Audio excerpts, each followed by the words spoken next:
All right, so in this video, we're going to do the client side of this, and this is going to be kind of interesting. Again, source code of this is already available. Skip to the next video if you don't care. Otherwise, if you want to hang out and keep me company, go right ahead. We are going to get our basic HTTP server installed globally on our system through npm, and we're going to configure Browserify, Watchify, and Babelify to compile our client examples. So let's go ahead and get started. I'm going to create a new folder. It's going to be called public.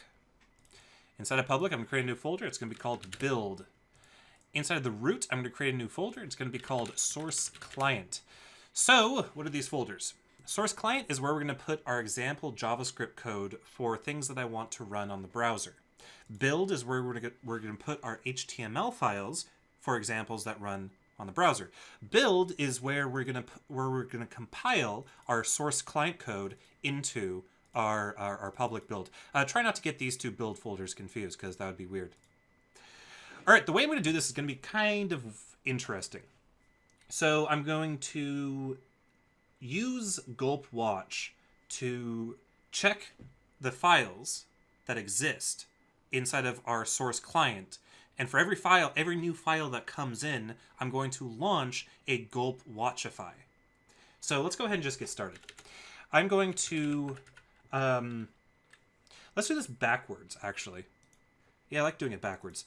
Okay, we're going to create a couple of helper functions. I'm going to create a create bundler function that takes in a file. It's simply going to be const bundler equals browserify file, bundler transform Babelify, return bundler. So the create bundler file takes in a file, and it instructs Browserify to use that file to compile it. So remember, we're using Browserify for this. We can't just use straight up Babel, because Babel won't give us any module loading. We need to use Browserify, so Browserify pulls in the modules that we import. Next up, I'm going to create. Oh, why are you doing that? You know what? Why do I even need that multi-line statement there? I can do that, and that looks cleaner, and I like it more. Okay, so this next function is going to be interesting. We're going to have some public state here. I'm going to say let bundlers equals object function init bundler watch file. And this is simply going to be if bundlers has own property file, return. And then I'm going to say const bundler equals create bundler for file. I'm going to say const watcher equals watchify bundler. And then I'm going to say const file name equals path.basename. Now I forgot to import path. We'll do that in a second here. And this isn't watcher, it's watchify. But this is all laid back stuff, so I don't care about making that mistake. We do need path imported, so go ahead and at the top make sure to say path equals require path. So what are we doing with that base name? Well, base name simply returns the file name of a absolute file reference, and that's what we want this file name constant to contain. Then I'm going to do something weird here.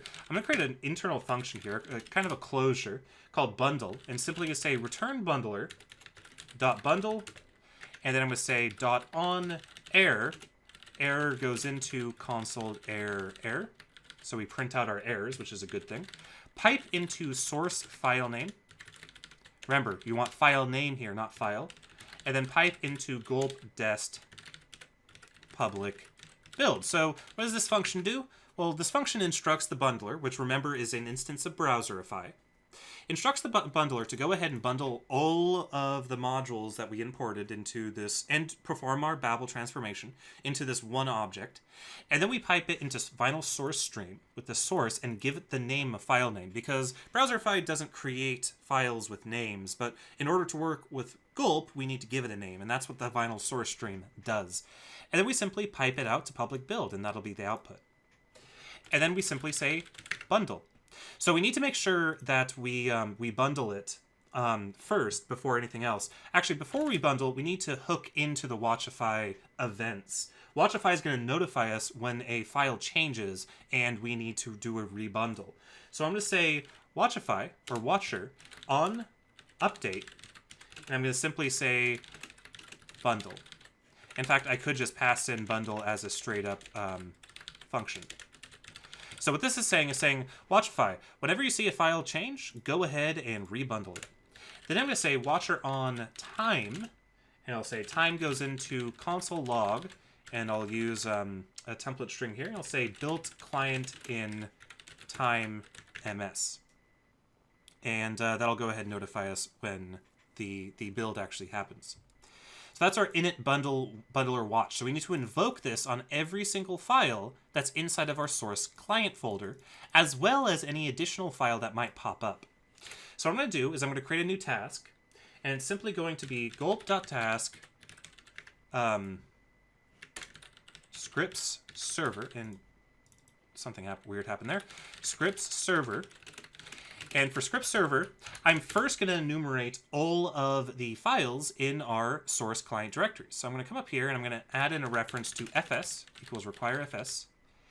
And then for gulp task script server, I'm going to go ahead and say const files equals fs read dir sync, which is bad practice, but I don't care. Source client.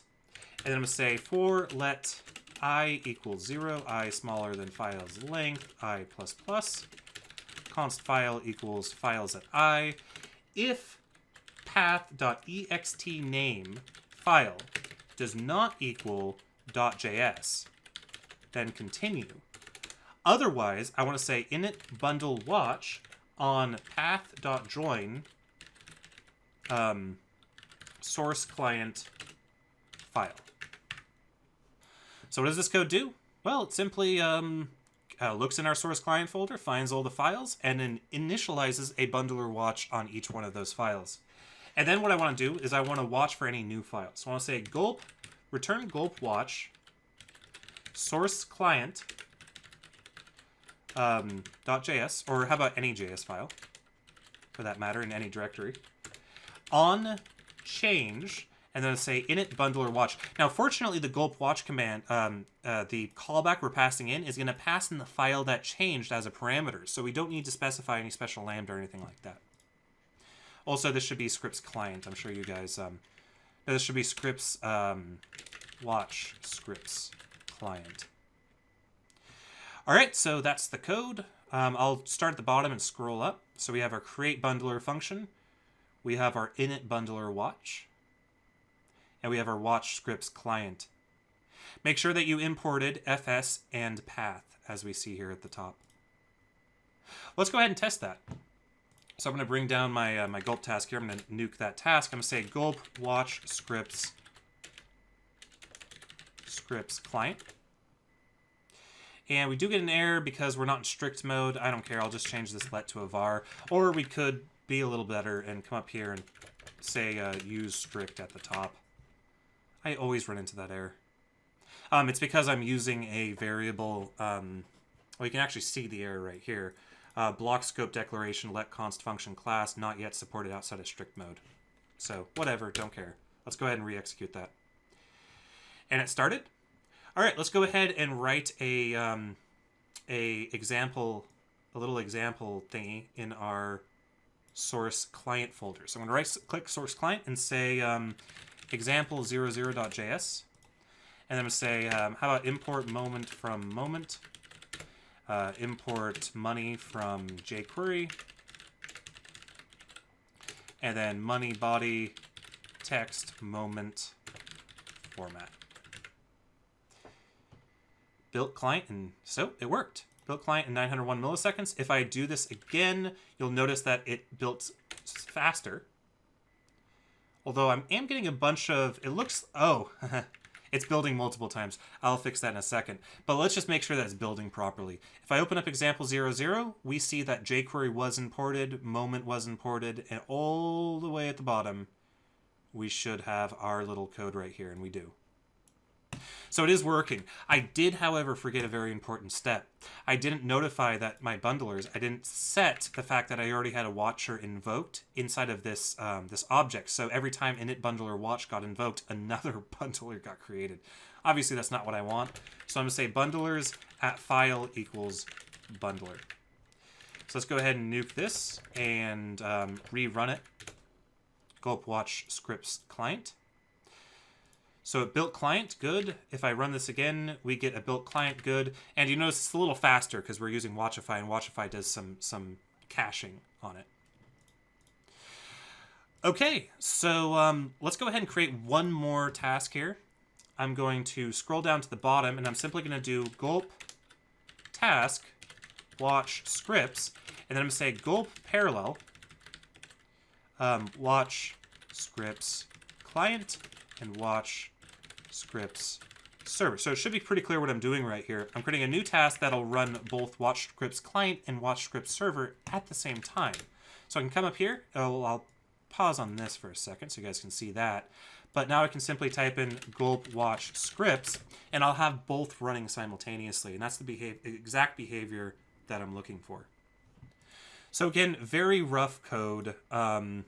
This is just example stuff. I just wanted to throw something together quick and easy, and this is what I came up with. So it's only 70 lines, and it gives us all the behavior we want. I'll slowly scroll through it one more time for you guys if you want to take a look at any of that. Okay, so the last thing I want to do is I want to create a, I want to set up a server. I want to be able to run a server globally, an HTTP server. So I'll move this off the side. This will practically be running most of the time in this course, and I'll try to make a note of it to make sure you guys are aware that I'm running that. But for the most part, unless there's an error that pops up, I'm going to leave that off screen. Now for this guy, I'll go ahead and nuke Nodemon. And what I'm going to do is I'm going to say npm install live-server-g. And now I already have live server installed. There might be a new version out. I don't know. New versions of Node stuff seems to pop up every day. But no, it looks like I have the same version.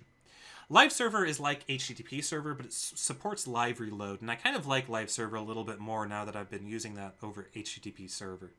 But what does that allow me to do? Well, live server allows me to basically serve out a directory. So now all I have to do is I can simply cd into public and type in live-server and hit enter. And a browser window actually popped up. And it popped up as a directory listing for that current directory. And that's really cool. Make sure you don't have any conflicts on port 8080. Otherwise, you'll have to change that. But yes, that's live server. So let's go ahead and right-click build, create a new file. And I'm going to call this example_00.html. This is going to be the example that we'll copy and paste for all our other examples in HTML. It'll have a doc type of HTML, HTML head title example, and we'll have a body. And the body is simply going to, we'll do a h1 example, and then we'll do a script. And the script that we want to load, of course, is our build example 00.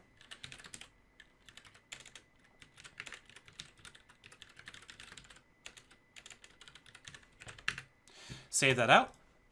Now what's cool about this is the live server will actually try to detect changes. So if I come in here to source client into my example 00 and I change the code, like add a console log hey and hit Control S, we got a build. It doesn't seem that it was watching that. It was built though. But let's hop over into our browser anyway and hit refresh, and we see example 00. Click on that. And indeed, we do see our code executing. Let's try to change that one more time.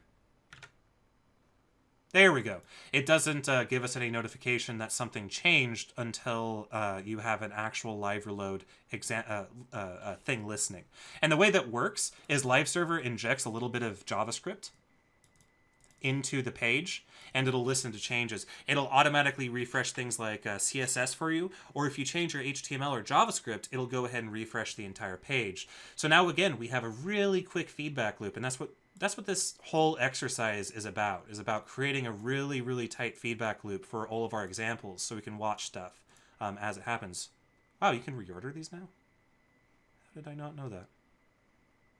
Anyway, so yeah, if I come up here and say alert whoa and hit Control S, give it a second to compile, and now it's working. So again, tight feedback loops make examples awesome. But that's it. That is our playground. So to recap, we have the ability to run basic Node applications built with Babel using Nodemon. We're able to write all of our JavaScript using ES 2015 syntax, modern JavaScript. And we're able to also write our server using the same thing. And we're able to serve out a directory and live reload it as our JavaScript changes. But that's it. In the next video, for all the guys who and gals who decided not to hang out with me these last 30 minutes.